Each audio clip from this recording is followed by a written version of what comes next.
पौराणिक कथा के अनुसार कांतिका नगर में धनेश्वर नाम का ब्राह्मण निवास करता था। वह अपना जीवन निर्वाह दान पर करता था। ब्राह्मण और उसकी पत्नी के कोई संतान नहीं थी। एक दिन उसकी पत्नी नगर में भिक्षा मांगने गई, लेकिन सभी ने उसको भांज कहकर भिक्षा देने से इनकार किया और साथ ही खरी खोटी सुनाई। तब ब्राह्मण दंपति बड़ी दुखी होकर के घर को लौट रहे थे।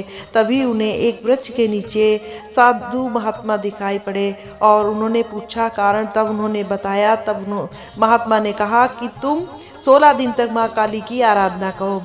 तो महात्मा के कहने पर दंपत ने ऐसा किया। उनकी आराधना से प्रसन्न होकर माँ काली प्रकट हुई और उन्होंने गर्भवती होने का वरदान दिया और कहा कि हर पूर्णिमा को एक दीपक जलाओ और इस तरह हर पूर्णिमा के दिन एक दीपक बढ़ाती जाना जब तक 32 दीपक ना हो जाएं और पूर्णिमा का व्रत करना। ब्राह्मण दंपति ने ऐसा ही किया।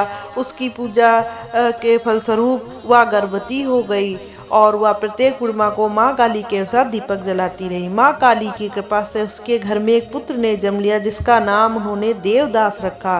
देवदास जब बड़ा हुआ तो उसे अपने मामा के साथ पढ़ने के लिए काशी भेज दिया गया। वहाँ पर एक दुर्घटना घटी, जिसके कारण धोखे से देवदास का विवाह हो गया। देवदास ने कहा कि वह अल्पायु है, लेकिन फिर भी जबरन उसका विवाह करा दिया गया। कुछ समय बाद काल देवदास के प्राण लेने आए, लेकिन ब्राह्मण दंपत ने पूर्णिमा का व्रत रखा था, इसलिए काल उसका कुछ नहीं बिगाड़ पाया। तभी से कहा जाता है पूर्णिमा के दिन व्रत करने से सभी संकटों से मुक्ति मिलती है और मनोकामनाएं पूर्ण होती हैं।